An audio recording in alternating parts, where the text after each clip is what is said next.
Namaskar Mitro, Karthik Pandit here again, Noki Matina Noka Manvi, and this time we have very special person in Ketna Mehta, Dr. Ketna Mehta. Ketna, welcome to our show. Thank you. So, Namaste. Namaste. So, Ketna is a very special person with lot of feathers on her head, and she's got a doctorate. She had an unfortunate incident. We'll talk about it later. But we are trying to get into the heart, if you like, of Chetna, who's accomplished so many things in her short span of career. She had a corporate career before which started with her graduation in Bombay University, and she was a topper in Masters in Marketing Management from Bajaj Institute. Then she's a fellow of the Management Consultants, and she's done a PhD. She's done a PhD in healthcare in spinal cord injury rehabilitation management. She has her own consultancy firm. She runs an NGO, and she's a person who all of us would like to hear, listen, and get some ideas about the way she has conducted herself so very impressively. So, Chetna, going back to the days when we were partially together in the corporate world, and you were what you were, going back to your school and college days, the impression that you had about your parents and your upbringing in a typical Gujarati Bombay environment, and where you got the spirit to be what you are today at a ripe age in the middle of 60s. And I will not ask you to share your age. I don't mind sharing my age because my life and my work and my service is all out there. First of all, my heartfelt gratitude to you, Karthik Bhai, for inviting me on this wonderful channel with a wonderful name. And I love talking. I love conversations. And it's been such a pleasure to reconnect thanks to our erstwhile corporate Blue Dart. Uh, well, it's also interesting that you're asking a lady about her life because we all love talking about who we are. But it is very different for someone like me. My age today is 61, though I'm sure you don't find me that old. For sure. For Uh, sure. I am Let's reverse the absolutely young at number if heart, you like. Let's reverse the number if you like. just a number, and I'm absolutely a child in my heart. And um, so I think it is a person and who we are, our outer shell, our inner shell, what we do. And I think first and foremost, my gratitude to my parents for instilling great values and giving us a great education.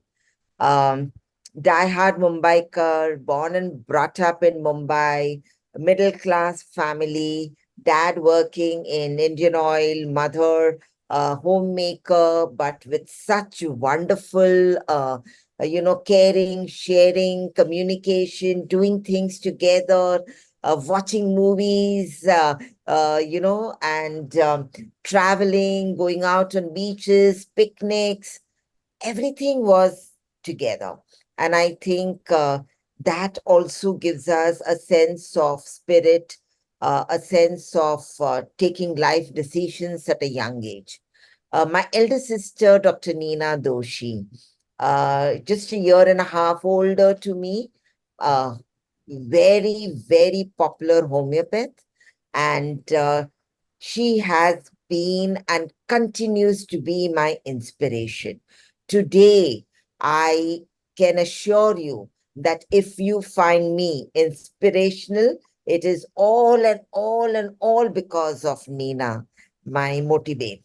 And even though she is no more today, but for me, she is the one who believed in me with all my uh, plus and minuses, of the individual personality that I am.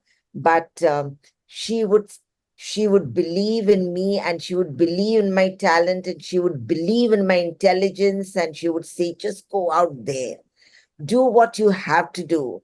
And she would say that I'm confident you will be able to do it. So thank you, Nina. She's in my heart, continues to be in my heart.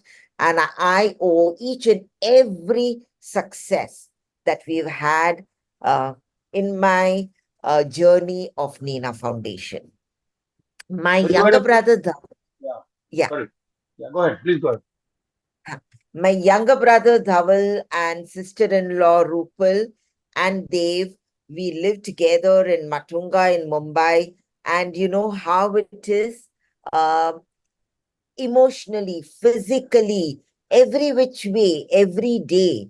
Today you see me all bright and smiling, but you know, all the days are not the same.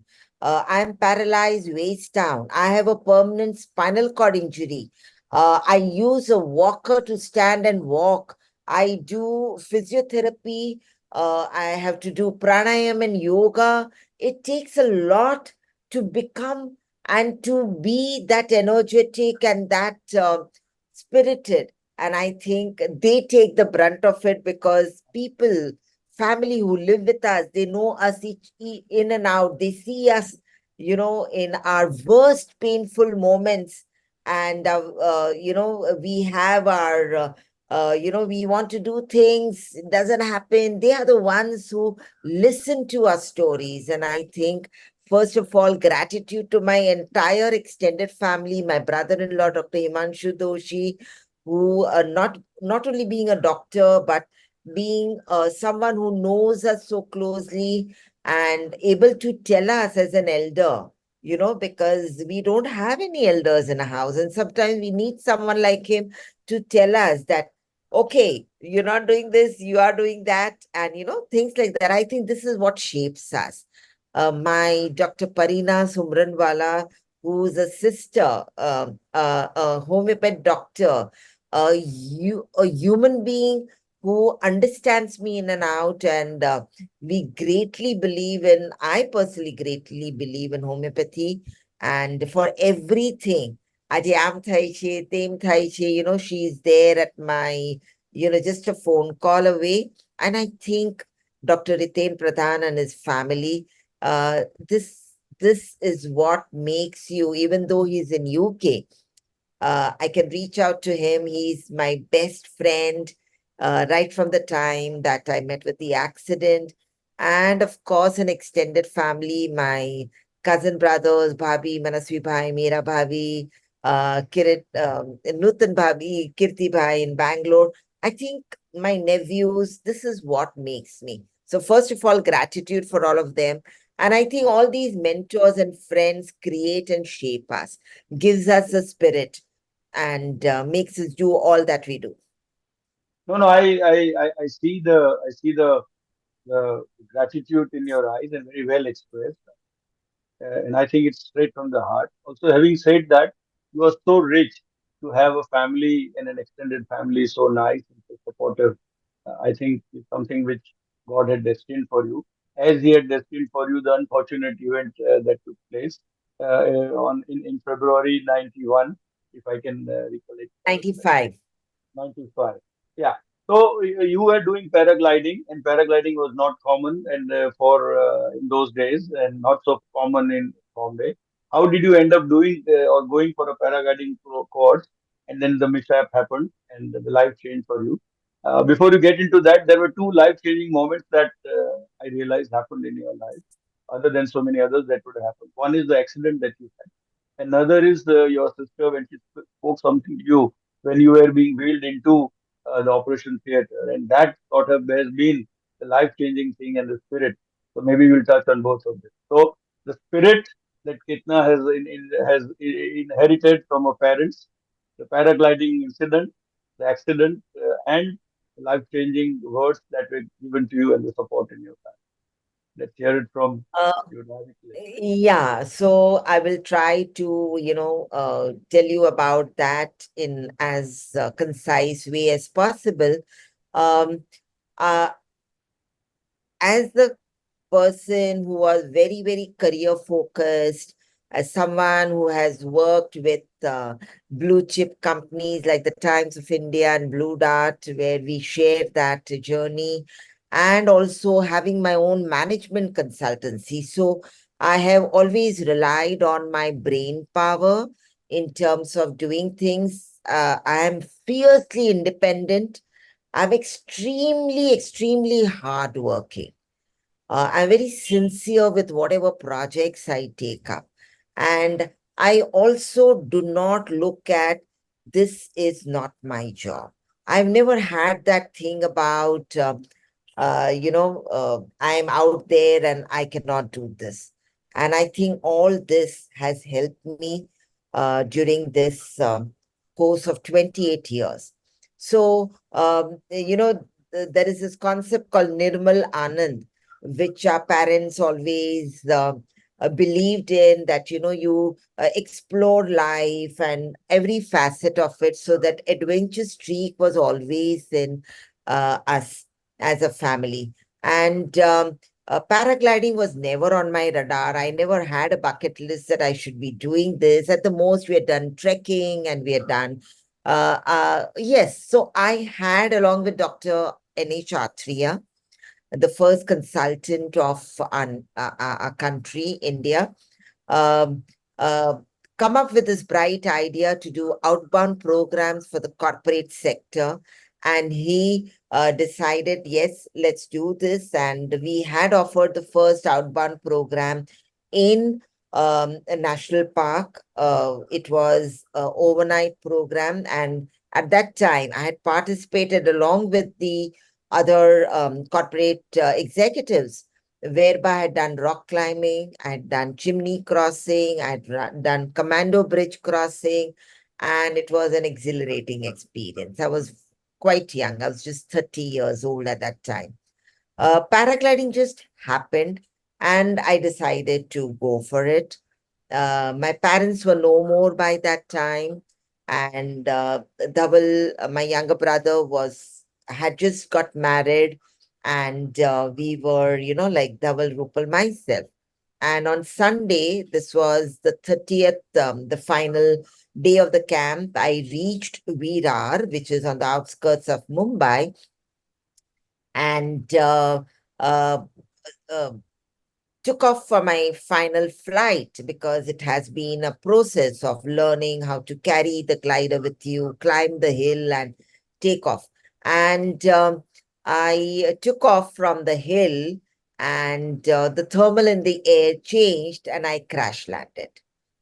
I crash landed on the rocky ground, and with a thud, I just was flat. But having doctors in a family, having had a very open communication, and I am a researcher. I love to know about a lot of interesting things. So Nina would share a lot of things about medicine also. And somewhere at the back of my mind, I knew that I had no sensation below my waist. I could not feel my lower limbs. And I was again using my brain and directing the whole team from Himachal Pradesh and the other participants, that how, we need to rush to a doctor. And everything that happened after that, I believe, has been divine. I have met some wonderful, divine doctors, therapists. Everything went well. So it was an election time, and they went, because it was almost a 30-minute walk, and they went and got an ambassador car. They took the tent cloth and carried me, two legs and two hands, and put me in the tent cloth, and then carried the tent cloth. And so I was curved, Like, right? I was yeah. curved.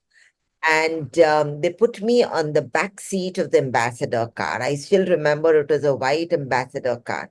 And there was some politician who was doing namaste, namaste, but I was like, groggy. And I think I gave a weak smile to him.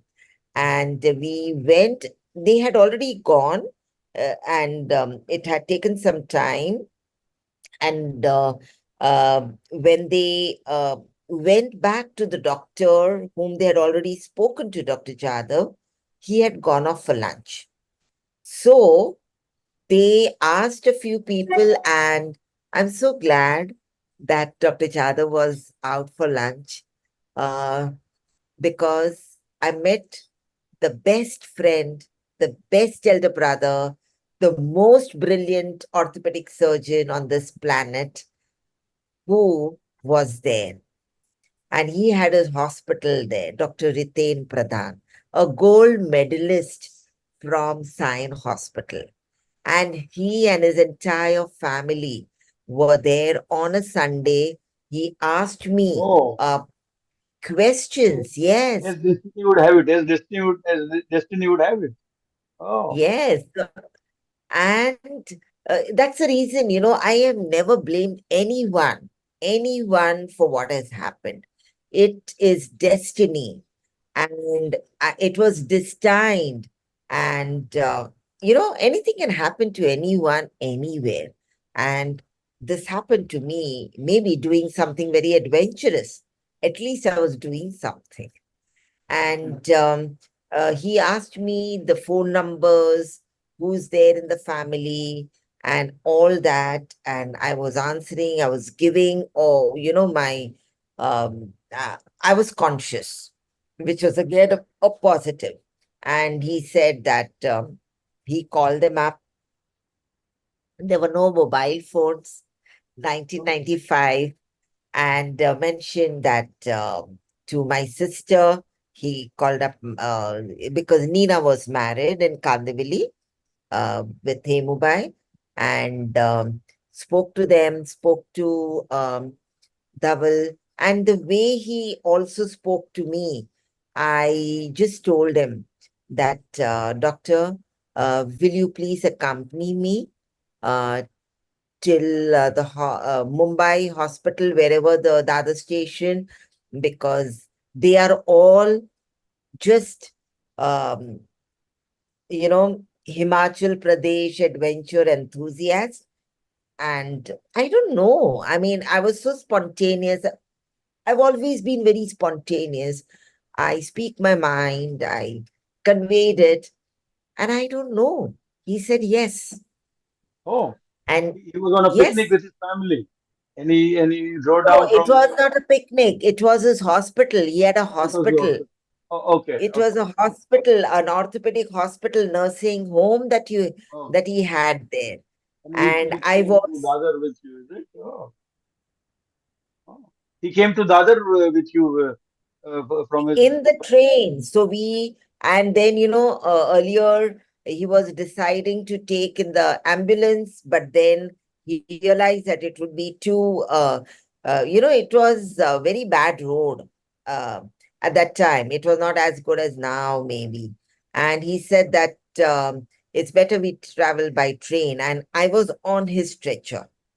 So on his stretcher in the train, fully erect. So see these little things which now I realize for spinal cord injury what we should be doing. And True. we do a lot of prevention campaigns in Nina Foundation. And he said that I'll come with you. So quickly he spoke to his in-laws, Dr. Parikh, who also, both of them were doctors. And his wife, Dr. Meeta Pradhan, is also a MD pathologist. And, took me to the other station. From the other station, um, we went to Hinduja Hospital. Dhaval, Dhaval, Nina, Hemubai, Rupal, my extended family, they were all there. And they saw me at the other station. From there, he wanted to take me to Sion Hospital, but I think Dhaval mentioned that why don't we take her to Hinduja so that, the post-operative, etc., because he must have mentioned that. And we went to Hinduja Hospital. So during all this happened, as you were saying, it was all part of destiny that you had to go. It was the 12th and at 12 o'clock, and incidentally, your brother had sort of cautioned you not to go, and it was wind was also there. Your glider had also torn, and in spite of that, whatever had to happen happened. And probably, as your sister said, that you were destined to do something not only for yourself, for others.